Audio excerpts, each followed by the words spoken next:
আজকাল যে একটি সমস্যা খুবই সাধারণ হয়ে যাচ্ছে তা হলো ফ্যাটি লিভার। এইমসের একটি রিপোর্ট অনুযায়ী 40%ও বেশি ভারতীয় ফ্যাটি লিভারে আক্রান্ত। অর্থাৎ যদি 3 জন মানুষ আল্ট্রাসাউন্ড করান তাহলে অন্তত একজনের ফ্যাটি লিভার ধরা পড়বেই। অবস্থা এতটাই খারাপ যে কয়েক বছর আগেও ডাক্তারবাবুরা বলতেন সাধারণত 25 থেকে 45 বছর বয়সীদের ফ্যাটি লিভার হয়, কিন্তু আজকাল তো শিশুদের মধ্যেও এটি দ্রুত বাড়ছে। কিন্তু এটি ফ্যাটি লিভার আসলে কি, কিভাবে হয়, এর লক্ষণ কি, আর যদি ডায়াগনোসিস হয় যে ফ্যাটি লিভার আছে তাহলে সেটি কিভাবে ঠিক করা যায়?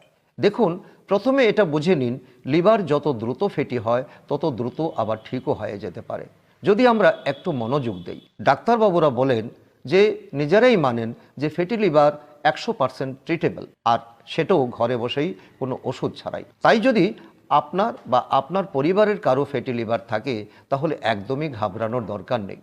দরকার শুধু এটুকু বোঝা যে ফ্যাটি লিভার আসলে একটা ফায়ার অ্যালার্মের মতো।